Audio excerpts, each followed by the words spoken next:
Arratsaldeon guztioi, ordubiak pasata iritsi da gurean gaur albistegiari heltzeko unea. Gaurkoan gai ekonomikoak hizpide. Izan ere aurreko urtearen amaieran eta honen hasieran atzemandako moteltzearen arrastorik ez da izan martxoan Hego Euskal Herriko lan merkatuan. Are gehiago zenbaki osoetan hilabete ona izan da, enplegu asko sortu baita eta langabe kopurua asko jaitsi. SEPE Espainiako enplegu zerbitzuaren arabera hilabetearen amaieran 141.142 lagun zeuden lanik gabe, hegoaldean aurreko hilean baino 3.518 gutxiago. Martxoa hilabete gora beratsua izan ohi da langabeziari dagokionez, azken 3 urteetan gora egin du langabeziak hilabete horretan, baina jaitsierako urteak ere izan dira. Edonola ere 2005 urtera arte egin behar da atzera martxo batean hainbesteko jaitsiera ikusteko. Lurralde guztietan egin du bera langabeziak, baina batez ere Bizkaian eta Gipuzkoan. Hala, iazko martxoarekin alderatuta 10.341 langabe gutxiago daude.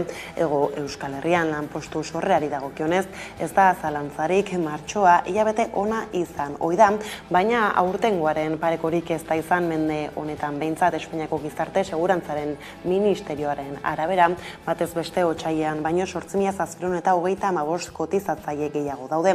Lan merkatuak hobera egin badu ere, ezin da gauza bera esan, genero arrakalari buruz martxoan langabe erregistatuen 48,8 ziren emakumeak azken aldiko kopururien aurka agertu dira aste arte honetan Bilbon. Ondoren Mitxel Lakuntza idazkari nagusiak hartu du hitza plaza eliptikoan EAJaren aldeko botoarekin eta Euskal Herria Bilduren abstentzioarekin oso kritiko.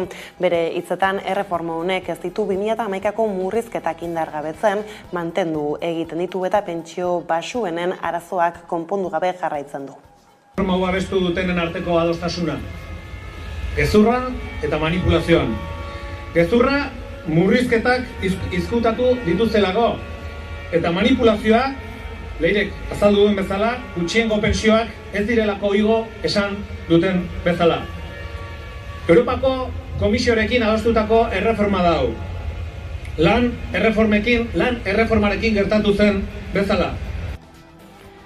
Antzera pentsio erreforma aipatuta, Euskal Herriko pentsioen mugimenduaren arabera errakitikoa da, onartutako gutxieneko pentsioen igoera 1.080 eurora ez delako iristen eta hori da euren eskari nagusia.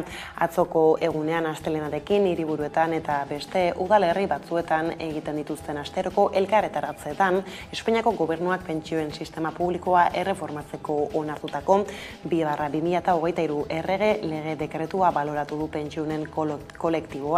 Adierazi dutenez, euren ustez, lege dekretu horrek titulu handiegia du, hain eduki gutxirako. Izan ere, pentsioen ikuspegitik, errege dekretu horrek zenbait hobekuntza jasotzen dituen arren, pentsioen pentsioak eta eskubideak murrizten ari den erreforma prozesu baten parte da. Adierazi dutenez 2011koa bezala indargabetu behar ziren erreformak dira, baina dekretu honetan betikotu egiten dira. Pentsionek beren oharrean ondorioztatu dute beraz, hau ez dela duela 5 urte, baino gehiagotik kaleetan eskatzen dabiltzan erreforma eta beraz berretsi dute borrokan jarraituko dutela oinarrizko aldarrikapenen taula defendatzen gutxieneko pentsioko 1.080 euro horiek erosteko ahalmena galtzeagatik urtean konpentsazio ordainsari bat alarguntza pentsioaren 100% eta 2011ko erreformako murrizketen indargabetzea legebiltzarreko izapidetan sar daitezen.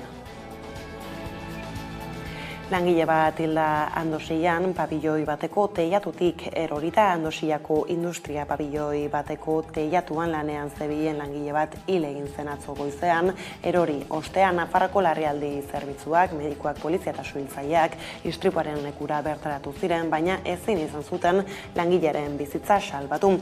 Oraindik ez dituzte istripuaren zergatiak argitu eta foruzaingoak ikerketa martxan jarri du kasua argitzeko. Honekin lan gatazketara salto Gipuzkoako metalgintzan ordezkaritza duten 4 sindikatuek eta adegi patronalak atzo goizean izan zuten hitzarmena berritzeko 5. bilera. Beste behin akordiorik gabe bukatu zena. Bilkuran hizpide izan zituzten soldata igoerak, lan istripu eta gaixotasun profesionalentzako osagarriak edota lizentziak. 5. bileraren ostean 4 sindikatuak bat datoz zerarekin. Patronalak aurkeztutako proposamenak eta aldaketak ez dira nahikoak. Aitzitik iritzi dioten adegik proposamen orokorrago eta integralago bat aurkeztu beharko lukeela, langileen intereseko gai guztiak hizpide izango lituzkeena. Eztabaidatu beharreko gaien artean aipatu dituzte besteak beste lanaldien murrizketak eta aldi baterako ezintasunagatiko prestazioak. Horiek hala, datozen egunetan mobilizazioekin jarraituko dutela eta horiek indartu egingo dituztela adierazi dute sindikatuek.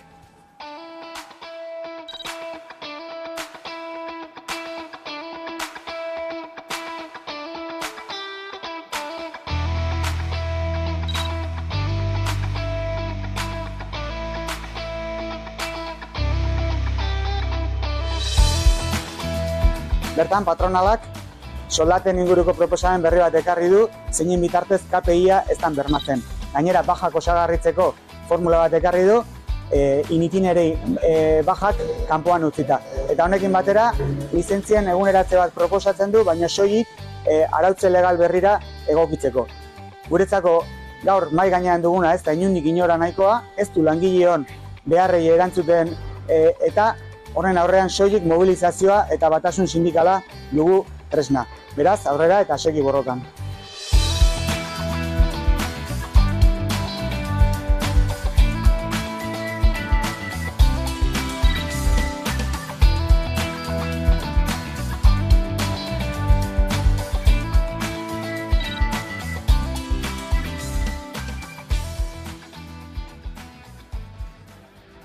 Gipuzkoatik Nafarroara hezkuntza publikoko langileen aldarriak ozen aditu ziren atzo Nafarroa osoko kaleetan. Beste UGT, ELA eta Komisiones Obrera sindikatuek deituta protesta egin zuten irakasleek exigitzeko ratioak jaits ditzatela, lankarga arindu diezaietela, soldata igo diezaietela eta behin-behinekotasuna murriztu dezatela. Leire Martinez lankide dugu kameraren beste aldean Iruñatik gaiari heltzeko. Kaixo, Leire. Kaixo, egunon, Karol. Bai, kalitatezko hezkuntza publikoaren alde karrikara heldu ziren atzo, 100 irakasle urteko 2. greba deialdea izan zen atzokoa, eta bertzeak bertze hezkuntzako etapa guztietan ratioak jaistea, langile guztiei karrera profesionala bermatzea, behin-behinekotasuna murriztea edo lan karga murriztea izan ziren haiek egin zituzten aldarriak.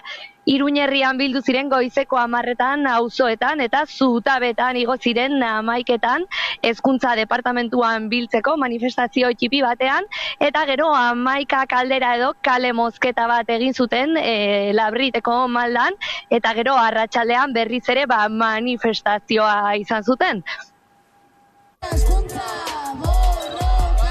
Lortzen ari gara, gora irakaskuntza borrokan!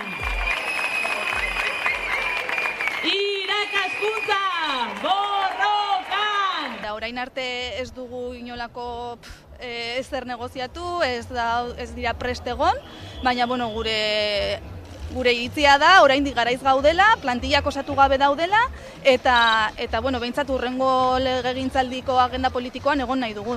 Gastos militares para escuelas y hospitales! Eskatzen duguna da ratio jaitsiera lineala, eskatzen dugu ere erosalmenta berreskuratzea, eskatzen dugu interinitatea 8% errealera jaistea, eta gainkarga edo jaistea, irakasleok dugun gainkarga jaistea.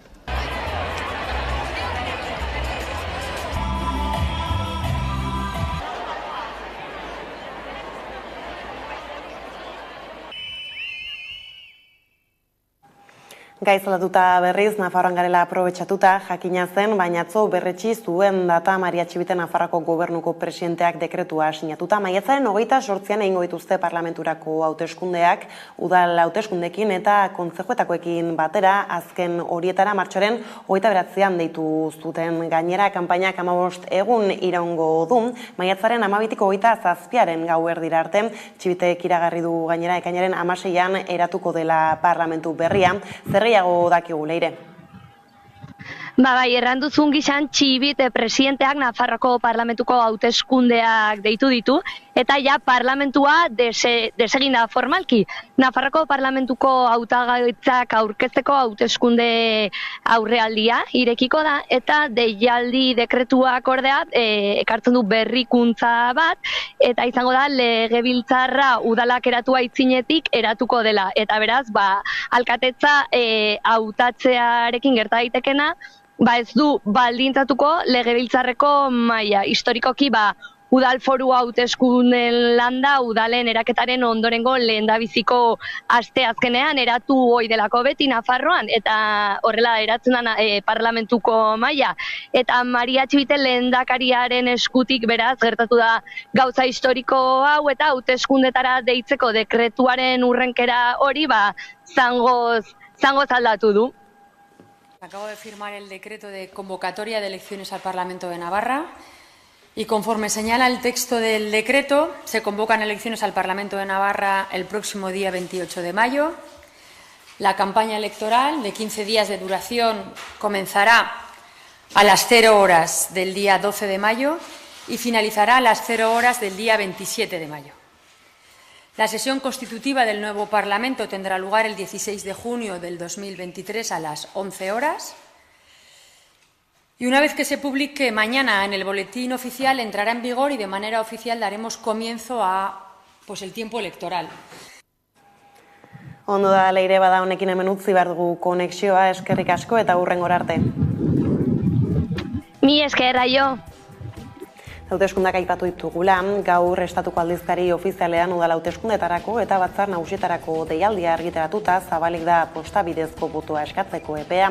Horrek markatzen du hauteskunde egutegian maiatzaren 28an amaituko den atzera kontaketaren hasieran herritarrek botoa hautestontzietan jarriko duten egunean. Zehazki Hego Euskal Herrian eta Espainian bizi diren pertsonek apirilaren 4tik 18 bitartean eskatu ahal izango duten botoa postaz ematea eta dokumentazioa jaso ondoren, maiatzaren 8ko 24 bidali ahal izango dute boto papera.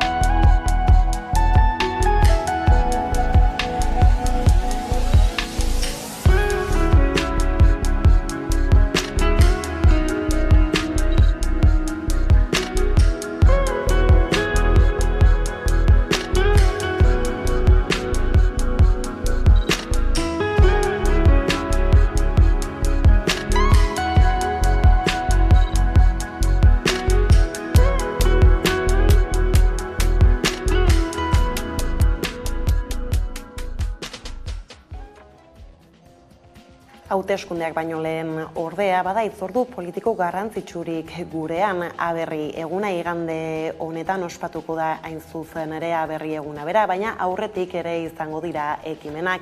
Ekitaldi ezberdinak iragarri dira asteburu honetan Euskal Herrian bateratuak, Bagira eta Euskal Herria batera ekimenak egingo dituztenak, eta bakarkakoak, alderdi zein eragileek deitutakoak, Euskal Herriaren naziotasuna eta hiritarren eskubideak aldarrikatzeko unea izango da, eta horretarako hainbat ekitaldi izango dira aipatu bezala. Horietako bat Euskal Herria Bilduk Iruñean egingo duena, hain justu. Bakartxo Ruiz Euskal Herria Bilduko bozeramailea dugu kameraren beste aldean. Arratsaldeon, Bakartxo. Arratsaldeon, zemoz. Tira, hasteko aipatu dugunez, igande honetan jai giroa eta aldarrikapena uztartzeko asmoa duzue Iruñean, nola egingo duzue hori?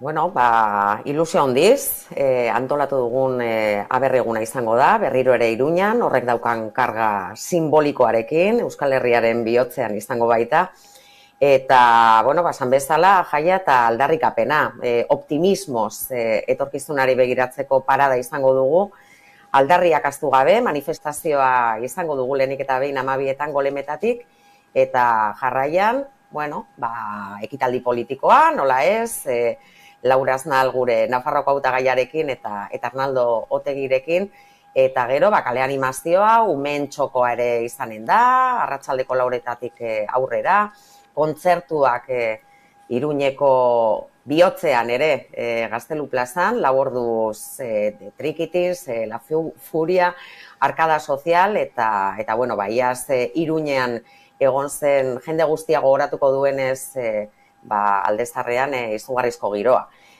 Hori da, antolatu dugun egitaraua, baina horretarako, jendea behar da, disfrutatzeko gogoz, aldarriak kaleratzeko eta bozgorailu hori izateko, demokrazia, burujabetza eta herri gisa daukagun kontzientzia berresteko asmoz, baina beti ere disfrutatuz, herri hau borrokatu eta aldi berean disfrutatu behar dugulako. Egitarau oparoa beraz, iragan astean aurkeztu zenutena, beraz dena prest izango duzu eta esan duzu horrez, beharrezkoa badela jendea, ez? Zer nolako erantzuna espero duzue? Itzela, iaz izugarrizko giroa izan genuen, oso jendetsua izan zen, eta aurten ere, autobus asko antolatuta daude Euskal Herriaren luze zabalean, eta iazko markak hausten ari dira, beraz, jende asko espero dugu Iruñan, Nafarrok langa altua jarriko dugu, baina Euskal Herriko txoko guztietatik erantzun handia espero dugu.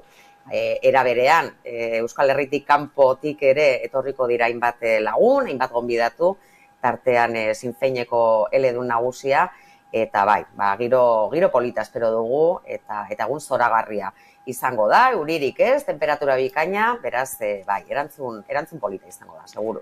Nazioarteko ordezkaritza aipatu duzu, eta horrekin lotuta ez, besteak beste programaren aurkezpenean azaldu zenuten ez, berri egunaren ospakizuna Euskal Herrian ezagutzen dugun bezala, Irlandatik ekarri zen duela ia mende bat, aurten 25 urte bete ditu gainera Irlanda iparraldean Ostiral Santuko akordioak sinatu zirenetik, eta horri ere erreparatu gura izan diozue orduan.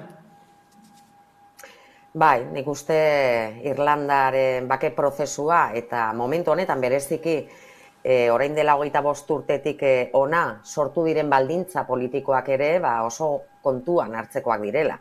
Sinfeineko bozeramale nagusi bat izango dugu, Declan Kearney, parte hartuko du gainera ekitaldi politikoan, eta guretzat importantea da, hain zuzen, Sinn Fein gaur egun lehenengo indar politikoa delako Ipar eta Hego Irlandan. Eta momentu honetan, Irlandaren berbateratze hori, batasun hori, gero eta gertuago ikusten den horretan, iruditzen zaigu, Irlandari erreparatzea eta lako mailako eledun bat gurekin izateak, badaukala bere garrantzia eta simbolismoz betetako ekitaldi honetan, hori ere mai gainean egotea, ezta? Eta iaz duela 5 urte Amaiurren gertatutakoa gogoratu zenuten aberri egunean, aurtengoan berriz maite dugun herria lelopean demokrazia eta burujabetzaren ikurrak astindu gura dituzue, hauteskundeen atarian kokatuta, zein da modu honetan zabaldu gura duzuen mezua? Aipatzen duzun bezala, iaz justu 5 urte betetzen ziren Amaiurren bataila horretatik, eta aurten ere, beste modu batean, baina azkenean herri izateak eta Euskal Herritar izateak eta gure herriak zailtasun mendez mende egin duen borroka horretan, bere biziraupenaren alde egin duen borroka horretan ere, zentratu nahi dugu, ezta? Azken batean gure kontzientzia nazionala, gure herria, gure kultura, gure hizkuntza gaur daño bizirik heldu baldin badira, hori da, belaunaldiz belaunaldi, Euskal Herritar askok egunero eraiki dutelako Euskal Herria, dena kontra izan da ere. Eta hori da maite dugun herria. Gure komunitatea eta gure herria gai izan da konsientzia hori bizirik mantentzeko garai zailenetan ere, eta egungo Euskal Herriak hori bera egingo du aurrerantzean, horreta ez daukagu zalantzarik. Eta horregatik ere, optimismo horrekin atzera begira, baina bereziki egungo Euskal Herriari begira eta batez ere etorkizunari begira, burujabe izateko bide horretan eta behar ditugun tresnak eta gure erabaki propioak hartzeko behar dugun burujabetza hori irabazi egingo dugu. Baina horretarako konsientzia nazional eta herri konsientzia hori bizirik behar dugu. Beraz, aipatu dituzun guzti hauek aintzat hartuta Bakartxo, krisi anizkoitzen agertokian bizi garen honetan gainera zer nolako garrantzia izango du apirilaren 9an Iruñean izateak? Aipatzen duzun bezala, krisi anizkoitz hauetan, krisi ekologikoa, krisi klimatikoa, krisi sozial eta ekonomiko importantean murgilduta gaude, eta gurea bezalako herrientzat ez da erresa halako erronkei aurre egitea, azken batean herri txikia garelako, herri zatitua garelako, 3 administrazio diferentetan, eta erabakiak beste batzuk hartzen dituztelako gure ordez. Eta horregatik metatu egin behar ditugu indarrak, metatu egin behar ditugu konpromiso eta energia kolektibo guztiak. Eta berri eguna ere, horretarako eguna da, zalantzari gabe. Beraz, erronka horietaz oso konstiente da Euskal Herria Bildu, oso konstiente gara, eta daukagun errezeta, batez ere kontestu globalizatu honetan, eta Europan ikusten ari garen, eta mundu osoan ikusten ari garen autoritarismoaren eta demokraziaren arteko lehia horretan, demokrazia aldarrikatzea, burujabetza aldarrikatzea, eta bereziki, herri honetan daukagun konpromiso eta energia kolektibo hori irudikatzeko eta kalerateratzeko eguna izango da berreguna. Hori da gure asmoa behintzat.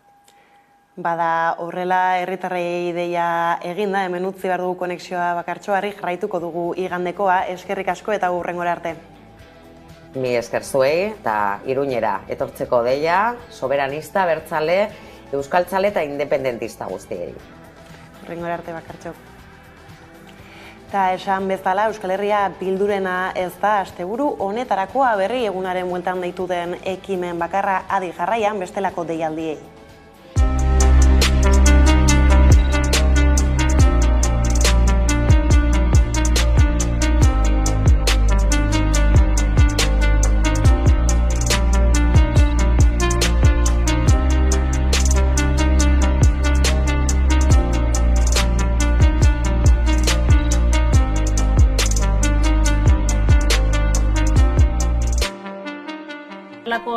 Egun simbolikoek sortzen dute noski lotura emozional bat eta lotura emozional horrek orubea jartzen du ere etorkizunean ere herri izaten jarraitzeko.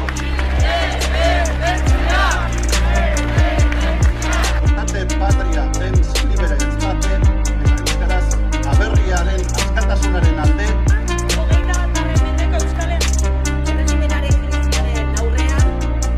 autobusak jarriko ditugu Iruñeko mobilizazioan parte hartu ahal izateko eta bertan dagoen egitarau zabalean ere parte hartuko dugu mobilizazio, bai arratsalde partera antolatu den eskaintza anitzera.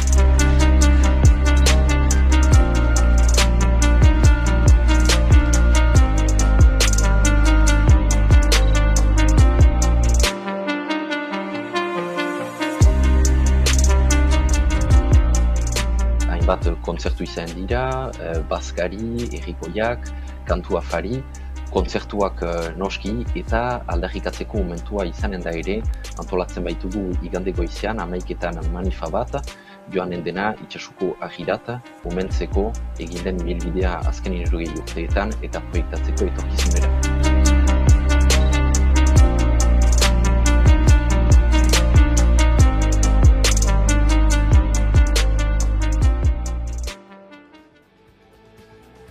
Bestaldetik, memoria historikoarekin lotuta Egiarizor Fundazioak salatu duenez, Espainiako Gobernuko Defentsa Ministro Margarita Roblesek eta Barne Ministro Fernando Grande Marlaskak Mikel Zabaltzaren kasuari lotutako Guardia Zibil bat maiaz igotzea bultzatu dute. Maiaz igo dutena Arturo Espejo Guardia Zibilaren teniente generala da eta Guardia Zibileko sostengu agintarizako burua ere izango da. Berez, joan den urtean izendatu zuten, baina joan den astean jakin zen maila igoeraren berri. Espainiako Kongresuan egin zuen agerraldi baten ondorioz kritiko mintzatu da Egiarizor eta erabaki hori joka molde baten seinale dela esan du.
Honek, beraien biktimak humilatu, iraindu eta birbiktimazatu egiten ditu.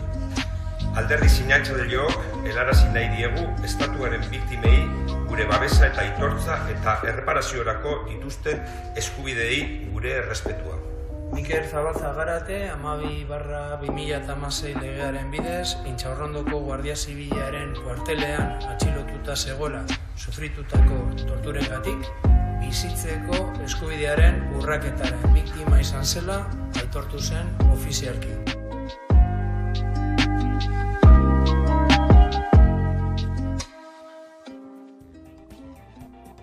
2022ko ekaineko brebetako frogen arira, irakasle multzo handi batek sehaskaren deiari erantzunez desobedientzia egin zuen azterketako osorik euskaraz ezin zirela egin, salatzeko zuzenketak egitari errefusatu zioten irakasleek.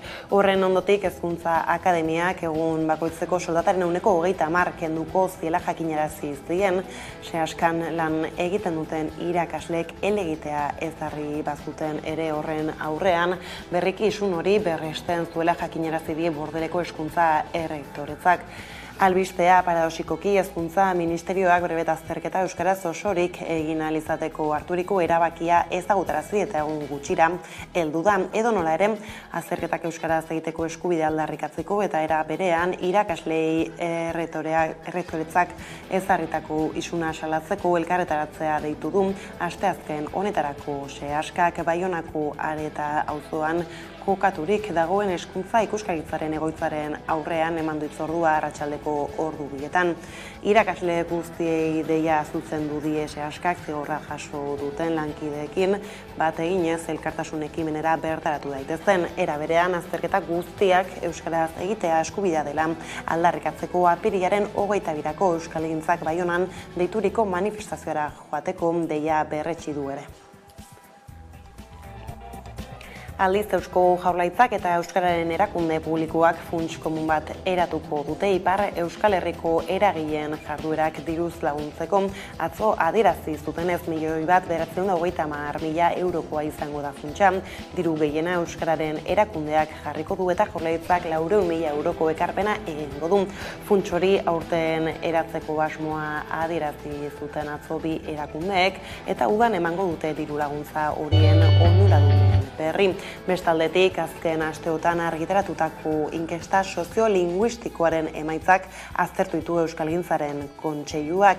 Nabarmendu du positiboa dela euskararen ezagutzak gora egin izana, baina hainbat arazo ere plazaratu dituela azaldu du. Besteak beste, euskararen erabilera ezagutza adinakoa izateko zailtasuna, Ipar Euskal Herrian eta Nafarroako eremu batzuetan ezagutza hedatzeko ezintasuna eta hizkuntza politika egokien duen faltak euskararen kontrako jarrerak indartu izana zenbait gunetan. Hala horiei aurre egiteko hizkuntza politiketan jauzi handi bat egiteko premia dagoela adierazi du kontseiluak. Kontseiluak adierazi duera berean hizkuntza politika horrek sendoa izan behar duela eta bi ardatz nagusi izan beharko lituzkela. Batetik euskararen ezagutza unibertsalizatzea bultzatu beharko luke, herritar guztiek euskaraz aritzeko gaitasun egokia izan dezaten. Bestetik euskaraz eroso aritzeko eremuak sortu beharko lituzke, hala nahi duen orok ez dezan izan euskara erabiltzeko inolako eragozpenik. Azaldu duten bide hori egiteko tresna kontseiluak bultzatutako batuz aldatu egitasmoa izan daitekela. Eta euskara izpide dugula Nafarroara goaz orain bueltan, izan ere Unai Irigarai soziologia graduko ikasle ohi, eta gazte euskaltzalen sareko kidearekin eta Irati Ruiz de Azua erizaintza ikasle, eta Nupeko euskara taldeko kidearekin izan ziren orain gutxi Iruñako erredakzioko lagunak. Nafarroako Unibertsitate Publikoan euskarak duen presentzia eskasari buruz mintzatu zaizkigu biak adi. Bueno, ni Irati Ruiz de Azua naz, Nupeko euskara taldeko partaide eta erizaintzako fakultatean ikasten dut eta laugarren mailan nabil. Eta ni Unai Irigarai naiz, soziologiako ikasketak egin dituen hemen, Nafarroako Unibertsitate Publikoan, eta orain gazte euskaltzaleon sarean banabil partaide moduan. Bai, martxoaren 23an, bai Hego Euskal Herriko hiriburuetan lau mobilizazio egin genituen, gazte euskaltzaleon sareak, kampus desberdinetako euskara taldeek eta ikaseria martxanek deitua, pixka bat ikusten genuelako beharra hezkuntza euskaraz izatearen aldarria berriro kalera ateratzeko eta aurrera pausoak eman behar direlako hezkuntza euskalduntzeko. Bertan aldarrikatzen genuzen puntu batzuk adibidez, unibertsitateko giro ezberdinak euskalduntzie izango zen, adibidez kafetegian euskerazko arreta aukiteko aukera, liburutegian euskerazko arreta aukiteko aukera, beste puntu bat euskerazko kalitatezko irakasleak aukiti, hau da, asignatura batzuk badauz euskeraz emoten dienak, baina bertako materiala eta irakasleak ez diegai euskera hon baten emoteko. Bai, eta pixka bat orokorrean euskaraz ikasteko dugun eskubide hori bermatzea, ez? Bai unibertsitateetan eta bai bertzelako eremuetan, lanbide heziketan eta institutuetan, ez? Hemen justo unibertsitateko kasuan ikusten genuen, edo ikusten dugu, ez, zailtasunak daudela karrerak euskaraz ikasteko, oso kredito gutxi daude euskaraz gaur egun eta magisteritza da euskaraz ikasi daitekeen karrera bakarra. Bai, adibidez nire kasuan, erizaintzan, lehenengo kuatria bakarrik ikasi aldugu euskeraz, ni sartu nintzen nien 3 asignatura bakarrik eusen eta oin 5 dauz, aurrera pausu txiki bat eman dugu, baina lehenengo 4tik aurrera, gero ja ezin izan dugu asignatura bat bezein euskeraz, praktika danak erderaz, eta orduen paziente askok euskeraz dakizie, baina ni naiz eta nire ama hizkuntza euskera izen, enaz gai kalitatezko arreta bat euskeraz emoteko, nik ez dakita medikuntza eta erizaintzako hitz teknikoak euskeraz. Ez zelako erakutsi. Orduen, kalitatezko osasun arreta bat emateko beharrezkoa da gure heziketa bai euskalduna izatea. Bai, eta ikusten dugu ere Nupen adibidez, urtetik urtera euskaldunon ikase kopuruak aurrera egiten duela, ez? Orain dela 10 urtetik ona kriston garapena eman da, gaur egun 130 euskalduna gara, euskaraz ikasi eta hitz egiteko gai gara, eta 158, hau da, ikasleen erdia, gutxi gora bera, euskaldun hartzaileak. Hortaz ikusten dugu, nola, euskaldunon kopuruak aurrera egin duen arren, eskaintza aldetik, ikasketa eskaintzen aldetik, ez den horrelako garapenik eman, eta iratik erranduen bezala, ez? Badaude karrera batzuetan oso aurrerapauso gutxi eman direla, eta badaude karrera batzuetan gainera atzerapausoak eman direla, ez? Euskara taldean ibili garenean ikusi dugu nola kexak iritsi diren karreraren batean edo kredituak murriztu dituztelako. Eta hori gertatzen da, badugulako Euskara plan bat, 2021 arte izan genuen, eta Euskara taldean ibili ginenean horren inguruko balorazio bat ikusi genuen, eta ikusi genuen nola alde batetik helburuak ez ziren bete, eta bertalde batetik plan horrek ez duela gaitasuna benetako aldaketa batzuk emateko. 2021-2024 bitarterako plan berri bat martxan jarri da, eta arazo berdinak ikusten ditugu. Inork ez du bere burua behartuko plan hori betetzera, azkenean ere hemen unibertsitatean helburu ekonomikoak daudelako, edo aldagai ekonomiaren aldagaiak asko inporta duelako, eta ikusten dugu nola lehentasuna ematen diote gaztelaniaren edo ingeleraren garapenari euskarari baino, eta plan horretan nahiko adierazgarria da nola Osasun Zientzietako fakultatean non ikasleen 150 baino gehiago euskalduna den, euskaraz ikasteko prest dagoen, nola oso aurrerapauso txikiak emanen diren erizaintzan, psikologian, ikusten dugu hemendik eta 2024ra medikuntzan 0 kreditu izanen ditugula euskaraz, eta eskatzen duguna da pixka bat benetako aldaketak emateko egitura baten behar dugula, ez? Euskarazko errektoratutza orde bat gutxienez, bertzelako gaiek daukaten bezala, ez? Internazionaleko jendeak bizerrektoratutza bat dauka, ikasketa guzti horiek planifikatzeko eta arautzeko, eta ikusten dugu nola euskarak ez duen, eta euskaldunak hemen gara erena baino gehiago, kasi. Orduan, beharrezkoa da hori nolabait arautzea eta benetako plan eta aurrerapauso batzuk garatzea. Adibidez, psikologian eta medikuntzan aurten izango da psikologian lehenengo promozioa, eta medikuntza bai ondara 4 urte hasi izan lehenengo aldiz karrera moduen. Eta ez batean ez bestien ez da asignatura bat euskeraz egiteko aukera. Horregatik eskatzen dugu euskal errektore ordetza bat, botere minimo bat aukiteko euskararen bultzaderarako. Nafarroko Unibertsitate Publikoak 34-35 urte inguru ditu lehenengo karrerak eta lehenengo promozioak hasi zirenetik, eta jada Nafarroan Zaragozako Unibertsitateko fakultate batzuk zeuden eta hor ikasten zen, eta horietako bat magisteritza euskaraz zen. Hortaz, 34 urte hauetan ikusten dugu nola ez den osotasunean gradu bakar bat ere euskaraz paratu, zeren badagoena magisteritzarena aurretik jada zegoen. Orduan beti erraten duguna, euskarak unibertsitatean aurrera egin baldin badu, izan da egon delako euskara taldea urte guzti hauetan aldarriz kanpusa betetzen, ikasleria mugitzen, eta aurrerapauso txiki batzuk iratik lehen aipatu dituenak lortu dituelako, ez? Erizaintzan 2 asignatura gehiago, oso ez daukate esangura haunitz, baina beti balioan jarri behar ditugu ematen diren aurrerapauso horiek, eta ere aitortu behar da unibertsitatean badagoela irakasle euskaldun haunitz ere lan egiten dutela eta borroka egiten dutela haien hizkuntzan irakasteko. Eta nik uste dut bi aldagai horiek ezinbertzekoak izan direla urte hauetan eman diren aurrerapausoak kontuan izateko.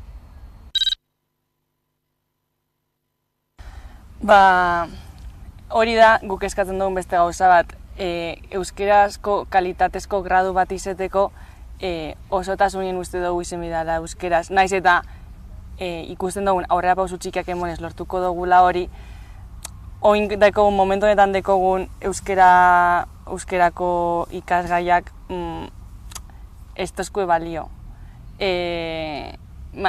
Irakasli hori batzutan ez dakizielako euskeraz, naiz eta euskerazko asignatura bat izen, edo materiala ez dagoelako euskeraz, edo lehenengo urtean emoten dugulako asignatura bat euskeraz, eta hurrengo urteako jarraipena dalako gazteleraz. Azkenien guretzako bai da lan bikoitza, ze traduzidu inbidogu euskerazko material hori gaztelerara, baina adibidez erizaintza euskeraz ikasi dugunok jakin dugu hori ingo dugula, baina egon gara prestore iteko gure hizkuntzan ikasteko. Orduen, apurka olako aurrerapausoak emoten badoguz, espero dugu egunen baten lortzie gradu guztia euskeraz izetien. Naiz eta bidie, ez izen bape komoduen. Bai, eta hor agerian gelditzen da euskarak unibertsitatean bizi duen egoera prekarioa, ez? Ez dagoelako plan zurrun bat, ez da egiturarik euskararen eskaintza modu argi eta ordenatu batean garatuko duena, ez? Orain dela urte batzuk hemengo hizkuntza plangintzako arduradunak modu ironiko batean aipatzen zuen euskara hazten zela nupen perretxikoaren formularekin.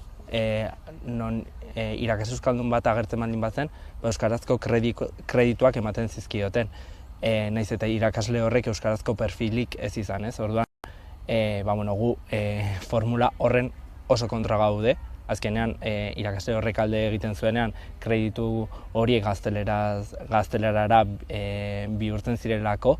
Orduan, horren aurrean, eta segurazki unibertsitateak dituen euskararen aldeko hitz polit guzti horien gainetik, behar duguna da politika erreal bat, euskararen gaia landuko duena eta euskarazko estrategia oso bat garatuko duena. Bai, adibidez, irakasleak bai, eurei estotzen moten errestasunik euskeraz emoteko asignaturak. Hau da, eurak izen bidie, erderazko materiala ja hor dagoena euskerara itzultzen da bienak. Orduen, eurei bai suposatzen dut zuie lan ekstra bat inok ordaintzen estotzena, eta azkenien nahi edo ez, irakasle bat horrek asko suposatzen dutza eta kantza egiten dutza, eta igual esteko indarrik hori egiteko, ez? Naiz eta euskalduna izan eta euskeraz klaseak emoteko nahi hauki, baina hori, azkenien denpora asko suposatzen dut hori inok ordainduko ez dutzen denpora bat. Eta gero bada beste kontu bat ere, agian haunitzetan ez dugula erraten, baina ez balin badago hemen euskarazko eskaintzik zer gertatzen da, ikase euskaldun haunitzek erabakitzen dutela haien ikasketak bertzelako unibertsitate batzuetan egita batez ere EHUn, euskarazko eskaintza bermatuagoa dagoelako, naiz eta 100% ez egon, gutxienez badagoela aukera gehiago. Eta unibertsitate honetan, haunitzetan, ateratzen dira egunkarian, prentsan eta erraten, nupek lortzen duela kanpoko ikaslea haunitz ona etortzea eta hemen gelditzea ikasten eta gero lan egiten. Eta horren aurrean guk erraten dugula positiboa dela kanpoko jendea ona ikastera etortzea, baina arazo larri bat daukagula hemengo ikasleek haien ikasketak hemen garatu ezen baldin badituzte, kanpora joan behar dutelako euskaraz ikasi ahal izateko, inondik inora ere ezin dugula horren gorazarre egin. Izan ere euskarak ez du tokirik Nafarroako Unibertsitate Publikoan gradu bakarra ikas daiteke osotasunean euskaraz. Magisteritza ondo azaldu dutenez entzun jarraian gaiari nola iristen dioten nupeko ikasleek. Nik ingenieritza biomedikoa. Zuzenbidea. Ingenieritza informatikoa. Aurrezkuntza. Ingenieritza telekomunikazioetan. Ni baita ere ikasten dugu berdina. Orain ikasten dut masterra ingenieritza industriala, baina lehen egin nuen ingenieritza berriztagarria QPUen. Datuen zientzia. Erderaz, dena erderaz. Ez dago aukerarik euskaraz ikasteko, beraz, gazteleraz.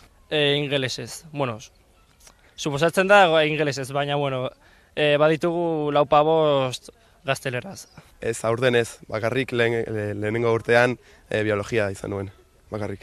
Erderaz egiten dut eta ingelesez ere. Ez daude iaiarik euskaraz ikasgaiak eta orduan erderaz egiten ditut. Ni banago ja 4. kurtsoan eta lehenengo kurtsoan banituela euskaraz ikasgaiak, baina orain ja ez. Bakarrik lehenengo kurtsoan. Ni baita berdina. Bakarrik, gure karreran bakarrik daude euskaraz lehenengo mailan ikasgai batzuk. Euskaraz, gradu bakarra euskaraz egiten duena ikasgai guztiak. Eta baduzu ikasgairen bat euskeraz? badaukagu, baina ni pertsonalki ez dut hartu. Gero, ordutegia txarragoa delako eta gainera, beste kurtsoetan agian ez daukazu euskera hartzeko aukerarik. Eta orduan, ikasgai bat edo arlo bat euskera hartzea, gero berriz gaztelera hartzeko txarragoa delako. Nire ustez, baina bueno. Nire bizitza, nik euskaraz, nire aitak euskaraz hitz egiten du, nire amak ez, baina institutoa euskaraz bi urdanara joan nintzen, eta hori, gero kalean ez dugu hitz egiten, kulturarik ez dagolako, baina hori. Euskaraz, dena euskaraz, bai.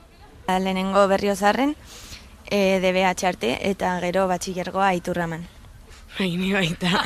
A tope, Uste dut, orain lehen baino gehiago dagoela, baina orain dikan ez gehien bat ingenieritzan esan dudan bezala, lehenengo kurtsoan bai baduzula eskaintza, baina bakarrik lehenengo kurtsoan da, gero bigarren kurtsoan ja gehienak gazteleraz dira, eta hirugarrenean ja uste dut ez dagoela ia euskaraz, eta orduan pentsatzen duzu zertarako egin behar dut euskaraz lehenengo mailan, gero hirugarrenean edo laugarrenean eskaintzaz badago. Así que, sorry. Oso gutxi dagoela uste dut. Gutxienez ingenieritzetan, igual magisteritzen eta horrela gehiago. Baina ingenieritzetan oso gutxi. Eskasa, ez dago aukerarik euskaraz ikasteko, beraz, normala da gero ere hemengo jendeak, Nafarroako jendeak joatea hori, era ikastera, UPV-ra azken finean.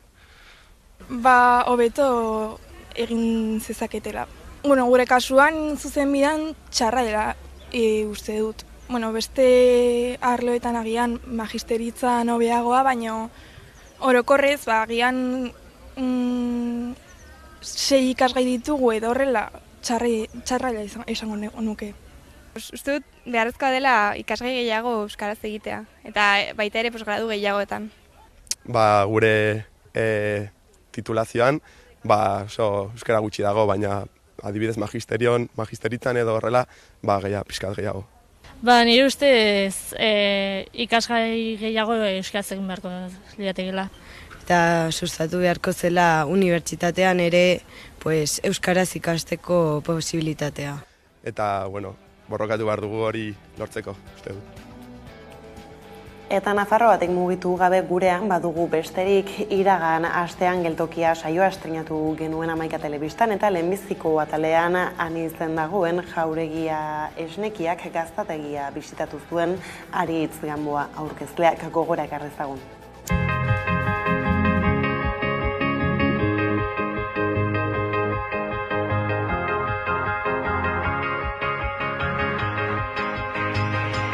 Sasietara guztien gainetik. Guk Baztango Zaporeko parte gara, ez? Eta, Baztango bertze zenbait ekoizle bezala, ez? Adiz guk behi esneak dugu, baina badaude ardietuztenak eta gasnak egiten dutenak, edo badago sagarratuenak eta sagardo egiten duenak, edo matxa duenak eta ardoa egiten duena, arroltziakin, eztiekin, mermeladakin, eta, gehien bat hortan mugitzen gara, ez? Eta, hoi da, dena Baztango behar dugu, izan, benpin ongi datorkigu, gure artean elkartzeko, eta pixke goiti zer nahi dugunin, hori gara pentsatzen ere bai, formakuntzako, eskaintzeko formakuntza, edo eskoletara begira zeo zer, baina, oino proiektua da, oraindik ez dago ezer, eta, baina, benpin batenakun aukera hori elkartzeko denon artean, eta gauz ezberdinek iteko, kanpora begire, ez.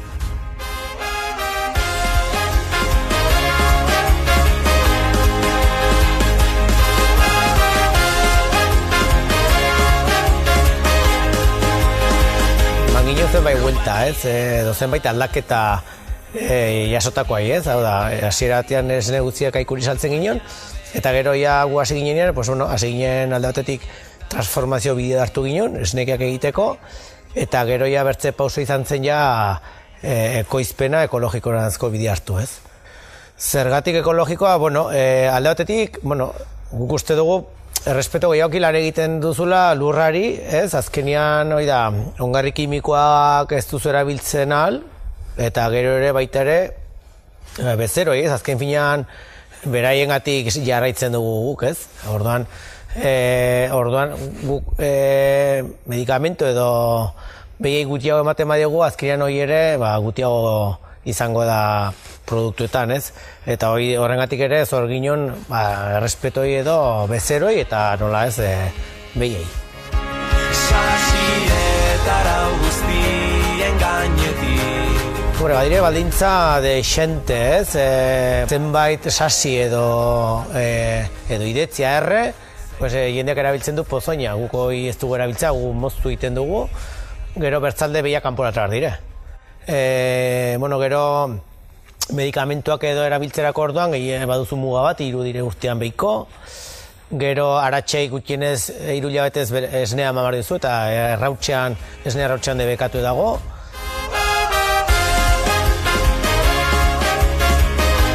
Behitegin ondoko belaietan egiten dugu pastoreo rotazional bat, aldizketuz gaten gara egunero, behia mugitzen dugu tokiz.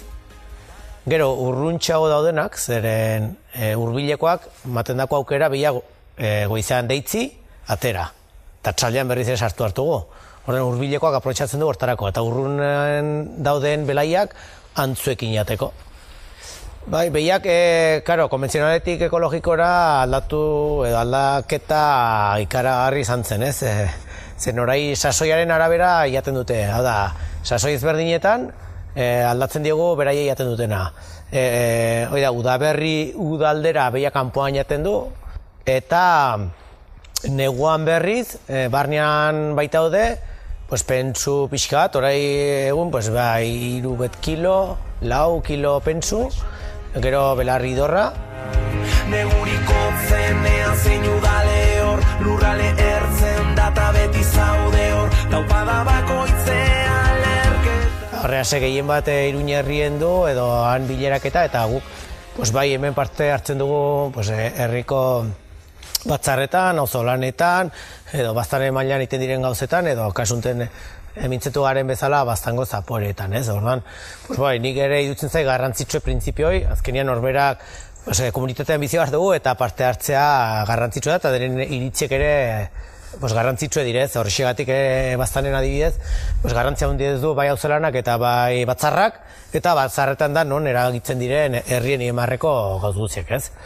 Jasangarritasun ekologikoa guk argi eta garbi ginen, ez? Azken finean, hastion aipetu duten bezala, pizkete konpromisoi, ez? Lurrarekin, bezeroarekin, animaliekin, eta baztanekin ere bai, ez? Orduan, nik uste dut gure etxaldiak edo printzpioi garrantzitsutzat o garrantzitsunariko bat ikusten duela, ez?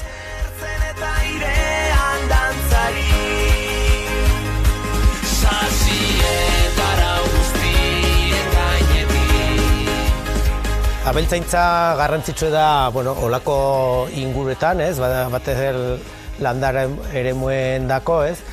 Ez bakarrik, lanpostu edelako, baizik eta, gero ere sortzen ditu bertze lanpostu edetzuk, ez? Bertan, edo zeharka ere, bai, ez? Makinaria konpontzen dutenak, edo albaitariak, edo, ez? Dendak, eta bar, ez? Eta horrek ez du erranai, hemengo jende gehienak hirietara joan behar duenik edo lanera, ez? Eta gero, sozialki ere aipetzen nuena. Azken finean gure lana hemen dago, eta hemen bali magu hemen biziko gara. Orduan herria mantendiko ditugu, eta herria mantentzen badugu, azkenean hori da, hizkuntzak ere mantentzeko aukera ematen digu, eskualkiak kasunten, eskolak, ohiturak, ez, kultura bat, orduan, nik uste dut, abeltzaintzak edo nekazaritzak, lehen sektoreak, hauniz duela eskaintzeko landa ere humoi, ez? Eta garrantzitsuena, janariak guk ekoizten dugu. Animatu ere gaztei, aukera edo bizi aukera bat izan daitekela ere bai, nekazaritza edo abeltzaintza.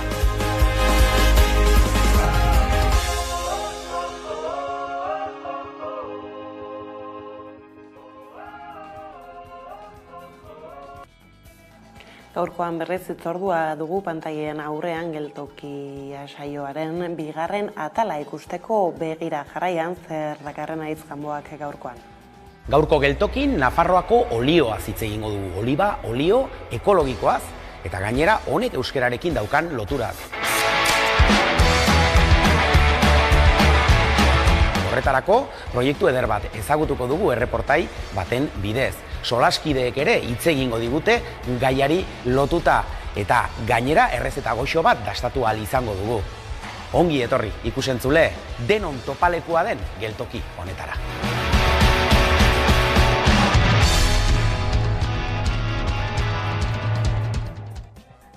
Eta oraingoan kirol arlora salton, Sevillak kolore berezia duela kantatzen dute andaluziarrek. Futbolari dagokionez arrazoia emateko moduan egon daitezke euskal taldeak. Azken urteotan Espainiako kopako zein superkopako makina bat final jokatu da Kartujan eta haietako askotan euskal taldeak izan dira. Realak kopa altxatu zuen duela urtebi. Atletikek ez du horrenbeste zorte izan, kopako final bi jokatu ditu Kartujan eta biak galdu zituen. Hori bai denak ez dira oroitzapen txarrak izan, zurigorriek superkopa bat altxatu zuten Messiren Barcelona mendean hartuta estadio horretan. Kontuak kontu aurten ere euskal talde bat izango da maiatzaren 6ko kopako finalean eta gaur jakingo da Atletik eta Osasuna den saria lortuko duen taldea. Zetuzte. Bai, baina telebistan ikusiko dut, ez dut txartelarik erosi, eta partidua telebistan ikusiko dut. Ez nahi futbolaria. Ez dut. Ez dut ikusiko, ez nahi zenez futbolzalea, ez dut ikusiko. Bai. Ez dut ustez. Ez da loko futbola gustatzen. Ez dakite dudamudatan abilela. Igual ikusteko moduan egongo nahi, zelako nervioekin abilen, eta hori ikusita egin beharko dutana. Ez zain bate gustatzen futbola, sentitzen. Ez dut ikusiko, uste dut Sevillan jokatuko dutela, edo okernago. Daukat informazioa ere, así que ez dut uste ikusiko dudanik. Seguro ondo egingo dutela. Joango naiz zentralera.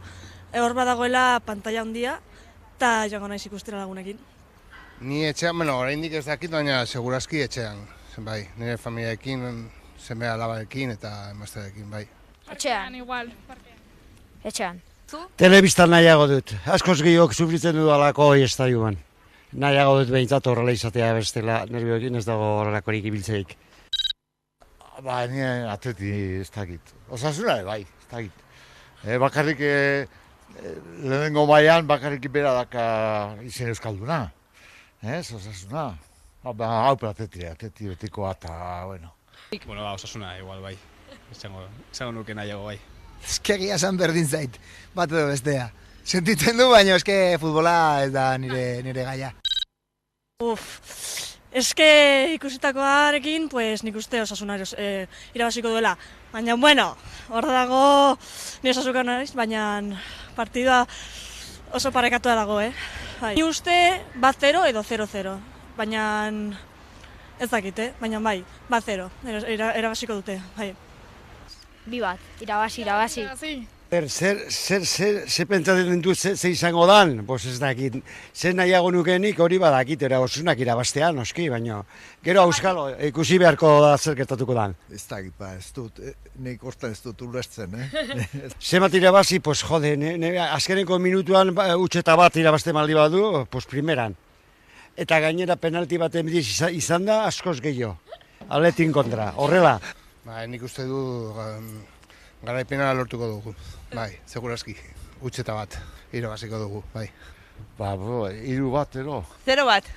Opa, Osasuna! ¡Aupa Osasuna! ¡Aupa Osasuna! Opa, Osasuna, vamos ahí!